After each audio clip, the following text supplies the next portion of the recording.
Importance of good people in life. നന്മ ചെയ്യാൻ മനസ്സുള്ളവർ. നമ്മുടെ ചുറ്റിലുള്ള ആളുകളിൽ നമ്മൾക്ക് നല്ലത് വരണം എന്ന് ആശംസിക്കുന്ന കുറേ പേരുണ്ടാവില്ലേ. Best of luck, good luck, have a good day, അങ്ങനെയൊക്കെ. പക്ഷെ ആത്മാർത്ഥമായിട്ട് നിനക്ക് നല്ലത് വരട്ടെ എന്ന് ആശംസിക്കുന്ന എത്ര പേര് നമുക്ക് ചുറ്റും ഉണ്ടാവും? ചിന്തിച്ചിട്ടുണ്ടോ? ചിലപ്പോൾ വിരലിൽ എണ്ണാവുന്ന ഒന്നോ രണ്ടോ മൂന്നോ നാലോ പേരുണ്ടാവില്ലേ നിനക്ക് നല്ലത് വരട്ടെ എന്ന്. ചിലപ്പോൾ നമ്മുടെ സ്വന്തം ആൾക്കാർ പോലും നമ്മൾ കഷ്ടപ്പെടുമ്പോൾ ഒരു വിളി പോലും വിളിക്കില്ല, ചോദ്യങ്ങൾ പോലും ഉണ്ടാവില്ല. നീ എങ്ങനെയാ ജീവിക്കണ്, നീ എല്ലാം ഓക്കെ അല്ലേ എന്ന്, അല്ലേ? പക്ഷെ ഈ ചോദ്യങ്ങൾക്കും അപ്പുറം അവരുടെ മനസ്സിൽ നമ്മളോടുള്ള സ്ഥാനമല്ലേ ഇതൊക്കെ കണക്കാക്കുന്നത്, അല്ലേ? So what is the importance of good people in our life?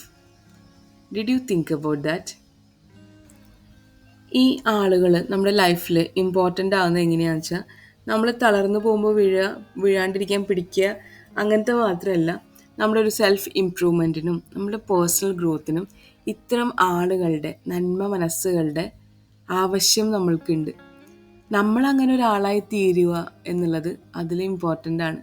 നമുക്കൊരാളെ വാക്കുകൊണ്ട് മാത്രമാണ് സമാധാനിപ്പിക്കാൻ പറ്റുന്നുള്ളത് വെച്ചാൽ ഡു ദാറ്റ്.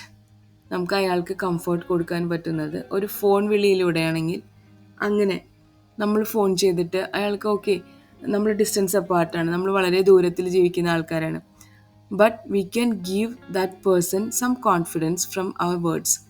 അല്ലെങ്കിൽ നമ്മളുടെ വേർഡ്സിലൂടെ നമുക്ക് അയാൾക്കൊരു കോൺഫിഡൻസ് കൊടുക്കാൻ പറ്റിച്ചാൽ വെൽ ആൻഡ് ഗുഡ്, അല്ലേ?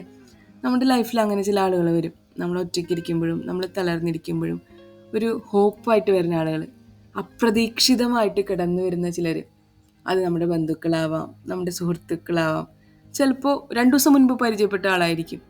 നമ്മൾ വയ്യാതിരിക്കുകയാണ്, അല്ലെങ്കിൽ നമ്മൾ ഒറ്റപ്പെട്ടിരിക്കുകയാണ്, നമ്മൾ വിഷമിച്ചിരിക്കുകയാണ് എന്നറിഞ്ഞുകൊണ്ട് വരുന്നവർ. നമുക്ക് രക്ഷപ്പെടാൻ ഒരു മാർഗ്ഗമില്ല എന്ന് നമ്മൾ വിചാരിച്ചിരിക്കുമ്പോൾ നമുക്ക് കിട്ടുന്ന ഒരു മഴവില്ല്, അല്ലെങ്കിൽ നമുക്ക് കിട്ടുന്ന ഒരു ഹോപ്പ്, നമുക്ക് കിട്ടുന്ന ഒരു റെയിൻബോ ആണ് അത്തരം ആളുകൾ നമ്മുടെ ലൈഫിൽ, അല്ലേ? സോ ആ ആളുകളെ നമുക്ക് മോട്ടിവേഷൻ മാത്രമല്ല, നമുക്ക് ആശ്വാസം മാത്രമല്ല, നമ്മുടെ ജീവൻ തന്നെ കാക്കുന്ന ആളുകളാണ് അവർ. ചിലപ്പോൾ നമ്മുടെ ക്ലാസ്മേറ്റ്സ് ആയിരിക്കും, ചിലപ്പോൾ നമ്മുടെ ചുറ്റും ഉള്ള ആളുകളായിരിക്കും നമുക്ക് ഹെൽപ്പിന് വരുന്നത്, അല്ലേ?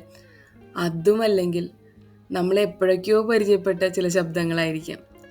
ശബ്ദമായിട്ട് വരുന്ന ആളുകളാണ് ഇപ്പോൾ ചിലപ്പോൾ നമുക്ക് കൂടുതലായിട്ട് ആശ്വാസം തരുന്നത്, അല്ലേ? നീ ഇങ്ങനെ ഇരിക്കണ്ട, നീ ഭക്ഷണം കഴിക്കുക, നീ കുളിച്ചോ, അല്ലെങ്കിൽ നിനക്ക് അടുത്തത് ഭക്ഷണം കഴിക്കാൻ വല്ലതുണ്ടോ, നിനക്ക് പൈസയുടെ വല്ല ആവശ്യമുണ്ടോ, ഇങ്ങനെയൊക്കെ എത്ര ക്വസ്റ്റ്യൻസാണ് നമുക്ക് ശബ്ദമായിട്ട് ഒരാൾക്ക് കൊടുക്കാൻ പറ്റുക, അല്ലേ? അപ്പോൾ നമുക്ക് ആശ്വാസം എന്നുള്ളത് പോയി ചെന്ന് കണ്ട് ചെയ്ത് അങ്ങനെ ഉള്ളതിന് അപ്പുറം ഇപ്പോൾ ധാരാളം മാർഗങ്ങളുണ്ട് ഒരാളെ ആശ്വസിപ്പിക്കാൻ. നീ അവിടെ പോയി ഇന്നതൊക്കെ ചെയ്യണം എന്ന് മാത്രമല്ല ഒരാളെ ആശ്വസിപ്പിക്കാനുള്ള മാർഗം. ഇങ്ങനെയുമുണ്ട് ചില ആശ്വാസങ്ങൾ, അല്ലേ? പണ്ടൊക്കെ ആണെങ്കിൽ നമുക്കൊരു പ്രശ്നം വന്നാൽ നമുക്ക് ഒരാളുണ്ട്, നമുക്ക് ഒരു ബേസിക് സ്ട്രക്ചർ ഉണ്ട്. But now I feel something is lacking. ആ ഒരു structure, basic structure, their family structure, അതില്ല. Where I depend, where I should be, ഞാൻ ആരെ ഡിപ്പെൻഡ് ചെയ്യണം, ഞാൻ എവിടെയായിരിക്കണം എന്നൊരു ധാരണയില്ലാത്തൊരു പുതിയ ജനറേഷനും ഉണ്ടല്ലേ. എന്ത് ചെയ്യും ഞാൻ ഒറ്റപ്പെടുമ്പോൾ, ഞാൻ എന്ത് ചെയ്യും, ഞാൻ ആരെടുത്ത് സഹായം ചോദിക്കും? പക്ഷെ അങ്ങനെ ഇരിക്കുമ്പോൾ നമ്മളെ തേടി വരുന്ന ചില ശബ്ദങ്ങളും നമ്മളെ തേടി വരുന്ന ചില സന്ദേശങ്ങളും ഇല്ലേ, അവരാണ് ശരിക്കും നന്മ മരങ്ങൾ, അല്ലേ? നിങ്ങളുടെ അടുത്തും അതുപോലെ ചിലർ വരാറില്ലേ?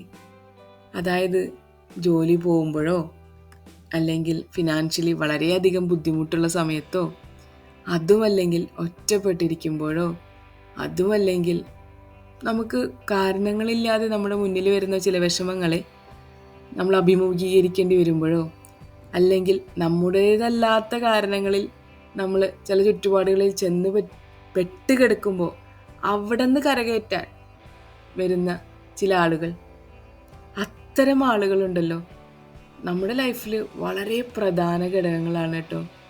ചിലപ്പോൾ ഒരു മനുഷ്യനുണ്ടാവില്ല നമ്മളെ സംരക്ഷിക്കും എന്ന് നമുക്കുറപ്പുള്ള ചില അതോറിറ്റികൾ ഉണ്ടാവില്ലേ, അവർ പോലും തിരിഞ്ഞു നോക്കില്ല, വിളിക്കില്ല, ശബ്ദമായോ സാന്നിധ്യമായോ അടുത്തുണ്ടാവില്ല.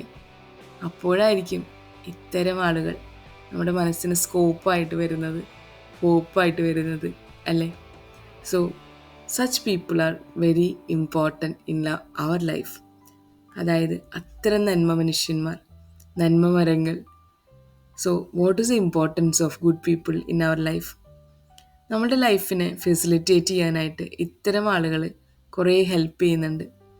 So be a good person and be a rainbow in someone's life. നമ്മളുടെ ഏറ്റവും അധികം നമ്മളെ ഇഷ്ടപ്പെടുന്ന ആളുകൾക്ക് മാത്രമല്ല നമ്മളെ ആവശ്യമുള്ളത്, എവിടെയോ ഇരിക്കുന്ന ആർക്കൊക്കെയോ വേണ്ടി നമ്മൾ റെയിൻബോസ് ആവുക, മഴവില്ലാവുക, കുളിരാവുക, അവരുടെ ലൈഫിൽ നന്മയുടെ പ്രകാശവും നമ്മൾ വിരിയിക്കാനിടയാകട്ടെ. Thank you for listening to me, Jitha.